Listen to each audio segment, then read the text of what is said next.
Thank you for the Kaur. Thank you for that. Ladies and gentlemen, welcome to another episode of Media Watch. I'm your host, Dr. Savi. And every week we try and get some great guests in to cover the news of the week.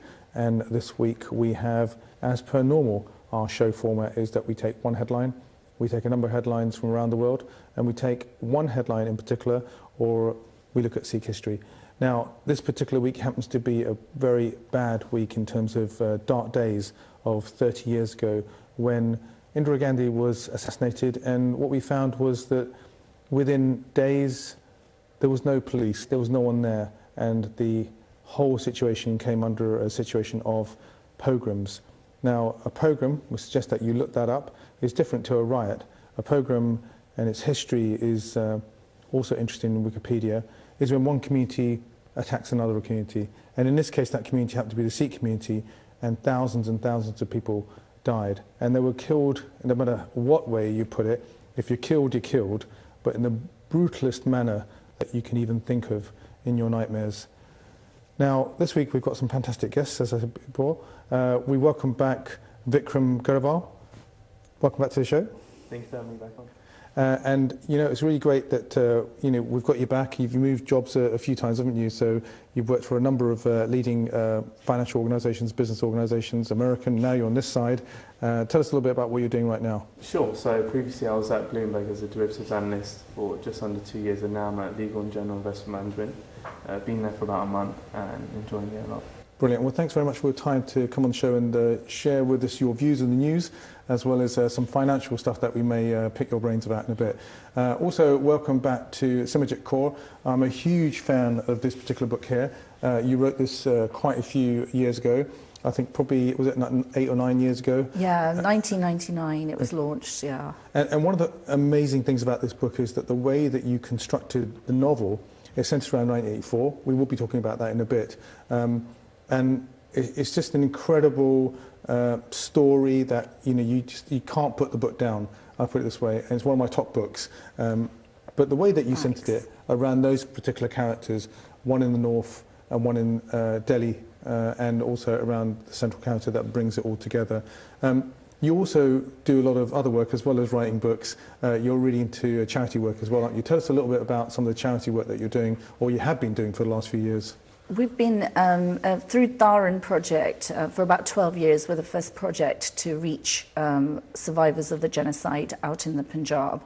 And what we try to do on very minimal budgets, i.e. my salary, is basically set up a medical network so that torture victims and victims of extrajudicial killings should all have access to medicine, because that's a basic human right, really, to have access to health care. And we found our mentors were Physicians for Human Rights USA, and going by their report in 1999, torture victims were, even at that point, being denied medicine within India. Doctors were quite fearful that they would come under scrutiny and pressure and potential arrest by the Indian state for even trying to give medical aid to these type of people. And we know that, from recent revelations that this particular kind of attacking of that community, that's the best way I can describe it in terms of false encounters, that it continued year after year. And there hasn't really been kind of like a support network or anything to really help the people that are left behind. Not really, because Savi, essentially the state organised this ethnic cleansing in 1984, whether it was under the guise of a military operation, whether it's under the guise of the assassination, post-assassination of Indira Gandhi, where 2 Sikhs felt very strongly, we refer to them as Gondahire, but they basically they could not tolerate the start of the Sikh genocide, which essentially June 84 was. And what you've seen is then year after year, the Indian state being quite collusive with all these groups, enabling police agencies to kill whoever they wish, as long as it came under the label of a Sikh terrorist. And after the conflict ended in 1994, it was the Indian state's duty, now that a war has ended, to actually allow a humanitarian route into the region and that's something they never enabled. So Sikhs all over the world were very frustrated, and within India. And then after a few years of being frustrated, trying to think that they wanted to help these people, most of these survivors of genocide who had very little to do with any of the violence in the Punjab have just been denied help. Yeah, I mean, we will cover this again in a bit, because in the third part of our show we'll be talking specifically about 1984, and specifically I wanted to ask a question about, how come we've had all these kind of commissions that talk about let's get the kind of truth out there, and yet 9 or 10 commissions later no one's been brought to justice. So let's move on to the first part of the show. A very interesting statement made by Michael Fallon was commented as being nasty and inappropriate by Keith Vaz. This is the Defence Secretary who used the term swamped, and he was specifically talking about European Union rules of free movement of people. And last time I heard that phrase used, I thought it was Margaret Thatcher who used it before she got elected, using immigration as a kind of weapon. I actually saw a really interesting chart recently saying that the number of people that are from the UK who actually live abroad, I think there's like 5 or 6 million that live in Spain. So I'm not sure why people are complaining so much, especially, I mean, there's all this statement made about the mayor of Calais saying, well, people die to get into the UK. Do you think these kind of use of adjectives are inappropriate, nasty? Do you think there's something in that kind of phraseology that someone really thinks underneath in their brain, at the back of their head? Well, I think the past few weeks we've seen the Tory party movements, whether it's the MPs or the Prime Minister himself, all geared towards the Rochester by-election. And it seems like all mainstream political parties are scared of UKIP. And UKIP's a bit of a pantomime political party, and Nigel Farage is a very effective leader.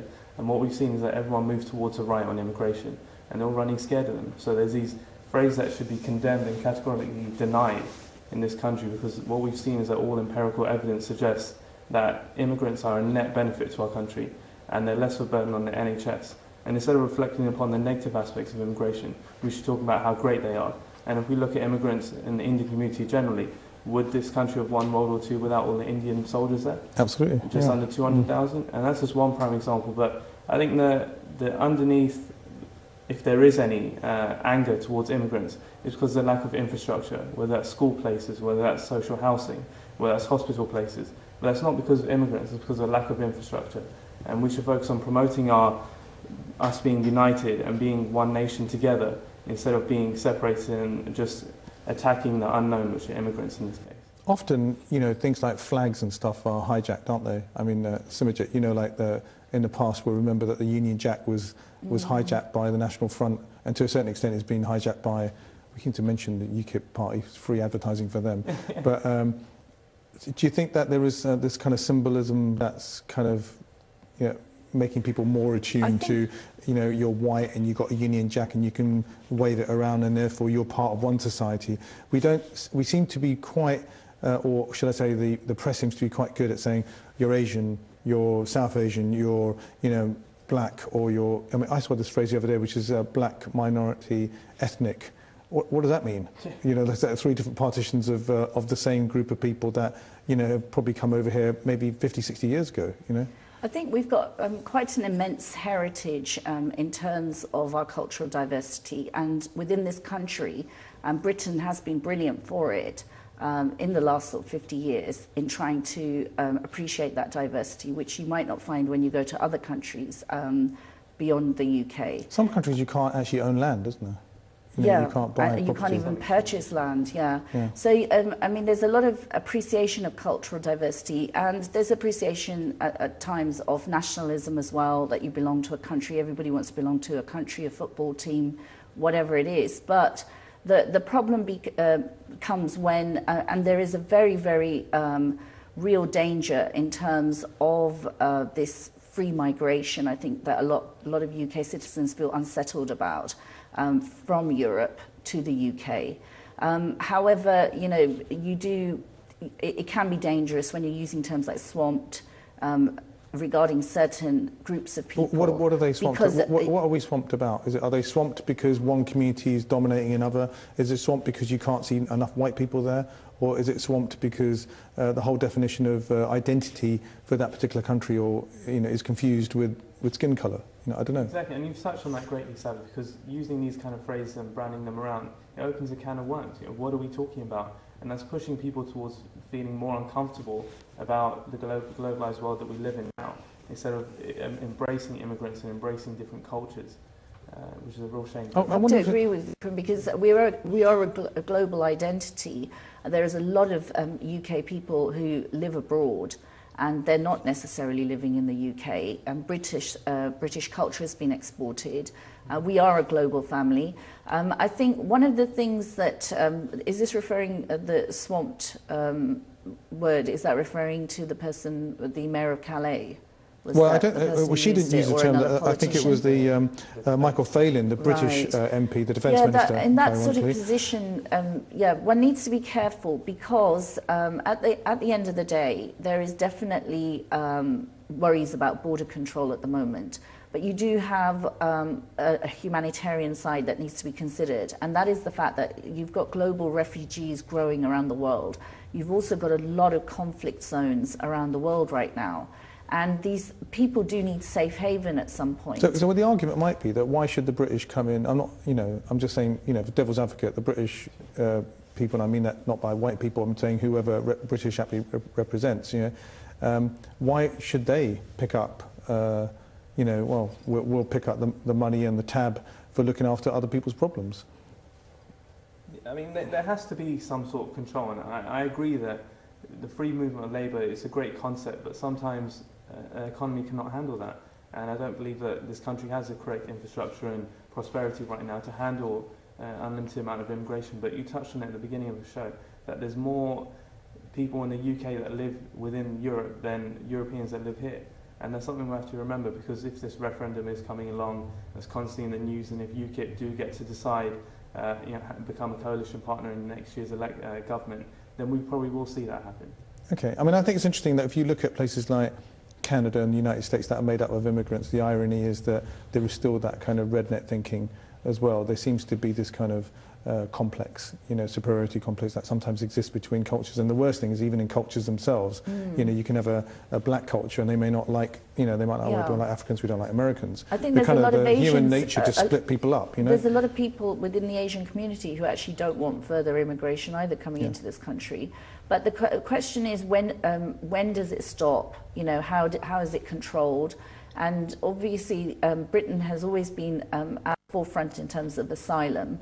And if people have got real reason in order to flee a country, we've been part of that culture of compassion. And most countries that are very, very developed in the world will count themselves at the sort of leading edge on that. Yeah, and I think we do. I think there is an obligation from a humanitarian perspective. I like the point that you made. I mean, I think in one sense there is a duty for a richer country to look after those that are not so kind of well off or need an opportunity in life, And so it's good that we do give to aid and we do have that opportunity to bring people who are looking for asylum. Obviously, it's open to abuse, but hopefully there's some controls in place.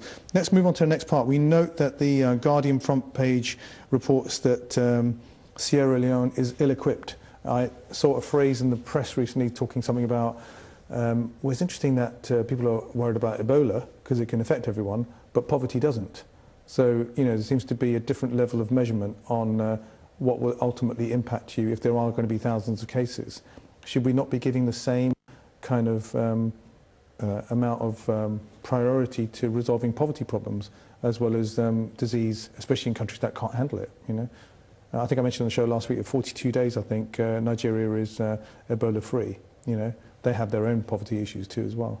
Do you think that we have a serious view on poverty as richer countries that we were just mentioning a minute ago?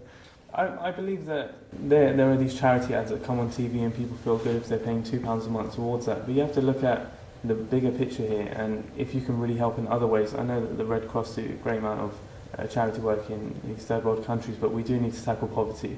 And poverty, as you said, is not seen as much as Ebola, the kind of, it's coming on TV a lot, got a lot of limelight. But poverty is probably one of the worst things that there are in this world. And when you look at Africa, you look at some parts of Asia, it's a real tragedy to see when you look at your condition in this country. Well, in some of the work that you do and the charity work that you do, there are issues associated with people living on the brink, especially if a householder has left.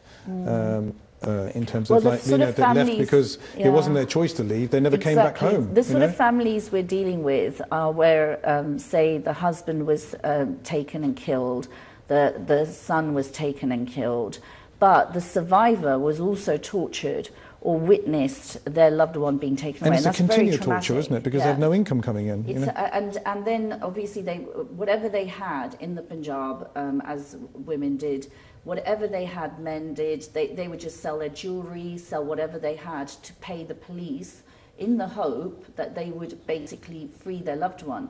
About 80% of these survivors of genocide come from the poor classes to begin with. So we have, for instance, one case, Mata Brito, her son was with Janelle Singh in 1984 in the standoff in June, but they came from what is essentially a begging class. So 30 years on, they're still in a very, very sort of destitute state. Right. So poverty, definitely, it's a very, very serious issue. I think in relation to, and it's not been understood by the Indian state, this is the disappointment. You see, you can look at 1984 as a genocide in itself. You can look at a 10-year civil war in itself and analyse that and dissect it. But you see, post-conflict, it was the state's responsibility to allow for help for these people. And it didn't do it. And it didn't. And some of these people couldn't even leave their houses for many, many years. I mean, I know a torture victim who suffers from agoraphobia. She can't leave her house. She was tortured in front of her father, and he was tortured in front of her. So they've got severe problems that one can imagine. We've got one more news item to cover. This is more economic, straight up your street, actually. Now, we talk about, people being in poverty. On the other end, we seem to be obsessed with figures in terms of, we must grow. I think it was like 3.5% growth in America compared to the 3% projection.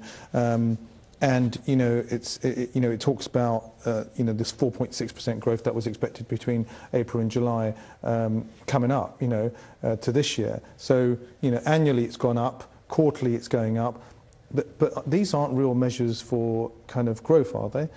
We still find that even in the UK there's zero contracts. In the United States there are problems associated with labour markets. What's your view as a financial analyst? Do you think that these are serious measures for growth? And if they are, one of the negative things here is we're talking about poverty. If there is less growth in the economy, there's less of an ability to actually pay for overseas aid or even actually boost countries like Sierra Leone and help them get away from Ebola, Yes, I mean, the prosperity seen in terms of economic growth in the US it's a testament for their policy on getting out of the recovery. Their net withdrawal of fiscal policy was a testament because it was so much they chose to pump money into the system when the UK economy decided to take it out and introduce different strategy, really. Completely different strategy, and I mean a lot of economists that are Nobel Prize winning, very noteworthy individuals, all condemned George Osborne and even just before that for going down the route that we did, and that's why we've seen a 3.5% growth in the US. When we've got a 0.7% growth, and everyone's really happy about that. But if you look at over the past 4 or 5 years, our net growth has been near zero. And it's a true testament to that. But in terms of prosperity figures, it's always great to see when you see them on the TV. But it's what's inside your pocket, what's in your bank account, how your household is going. That's when you feel the prosperity. And we note today in the press that the Ukrainian-Russian gas connection is there. So therefore, it's not such an impact on the gas supplies coming into European states, but we find that the gas prices are still going to be really high. So paying your bills is there's no impact on that. So they can enjoy lower prices in the wholesale market, but we can't enjoy it from a perspective of getting cheaper bills. We still got fork out. And there has to be some sort of intervention here, where the discount is seen in terms of the bulk buying and the raw acquiring of gas and electricity will transpire into our pockets and our bills going down, because with real wages not increasing in the past 4 or 5 years, to levels of where the 1930s were in terms of real wage growth and energy bills, we need to see something done about this. Absolutely. So let's move on to the final part of the show. We've only got 5-6 minutes left to go. And as I mentioned earlier on, and we have been talking about it today in terms of the 1984 30th sad commemoration anniversary of, I call them dark days. We note also there's an exhibition going on in London called the 1984 Anti-Sikh Pogroms Remembered. I'm glad they used the right term there. There's a special Remembrance Day event going on Sunday, the 2nd of November, between 11 and 2. And it's open from the 29th of October to the 23rd of December this year, which is really good. Plenty of opportunity to go down. There are lots of, and we have mentioned this before as well, it's actually free too. I would say one thing, that when you look at the whole, and I mentioned it before, 84, we still see no justice. I'm really interested in how can a country have faced such a dark... There's not one set of... They've had problems in the past with other bits of communal violence. It seems to be a continued thing, whether it be partition or whatever. You know, first thing they want to do is go and kill people. There is no reconciliation. These people are still floating around, aren't they? These murderers that have gone out and put tyres on people's heads and watched them burn, or raped the kids, or, you know, kind of made all these widows, or there were massive camps set up. Why is it that we never get to see an apology and we never get to see any justice? I mean, I'd like your view on that. What do you think? Sure. I mean, it wasn't just any old people that you're talking about. In 1984 in November, especially in Delhi, there were leading Congress politicians in the front line of this. This is the accusation, apparently. No, yeah. It is, yeah. And my family are very closely connected with what happened in November, purely because my father was a leading policeman in Delhi Police, and my Tayaji Ajit Singh Grewal was a senior Congress politician at the time. And my father's given me first-hand accounts of what happened, seen the Grewal site pages ripped and burned. And were they blocked from doing anything? Yes, were they blocked from actually getting police on the streets? The attacks were so pinpoint that within a neighbourhood, the mobsters knew where the Sikh people lived, what households they were in.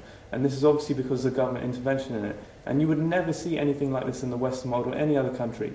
You know, as we touched on, Nazis, if we saw them today, we would put them in a tribunal. We're still hunting them down 60 years later. Exactly. Yeah. So why has nothing been done with these people? Okay. And I mean, that's why it leaves such a bitter taste in all Sikhs' hearts, and you just feel anger when you hear about these things that happen. And the thing is, the Sikhs are, you know, traditionally the defenders of, you know, the defence, especially in India. The number of times they've actually, you know, defended, you know, our Sikh gurus gave their lives for the freedom of other religions. Being a prime example. Absolutely. And Simarjit, tell me, I mean, the question centres around why is it 9 or 10 commissions later we're not seeing any movement? We're not. People are saying, "Oh, don't worry about it, forget about it." How can you forget thousands of people dying?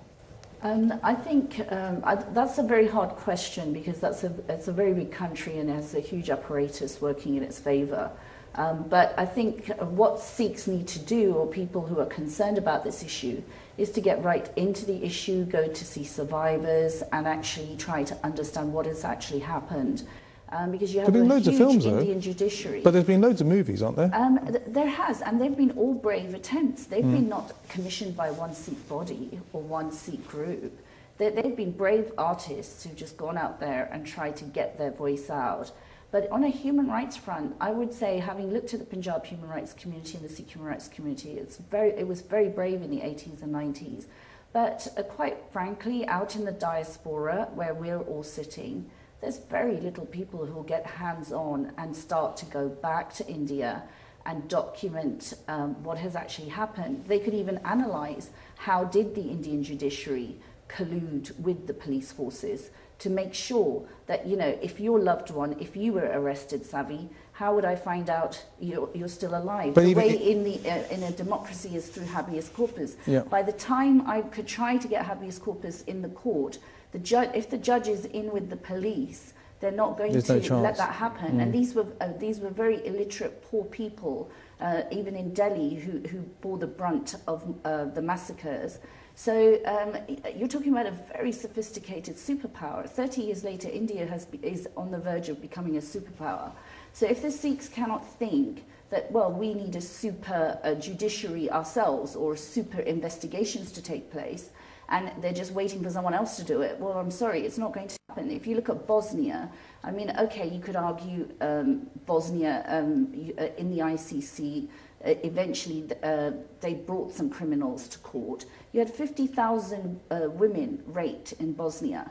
How many convictions do you think they've managed to bring about in an international court? Not many. And they're appalled that there's like 20, 30 perpetrators or 40 that have been prosecuted. India has never signed signed up for the International Criminal Court. So you see, while you're out in the West, you're enjoying freedom, you're enjoying consumerism, you're making your life, you're not going to be massacred tomorrow night the way that they were in Delhi in 84 or in 84. You are not, you actually have a lot of freedom.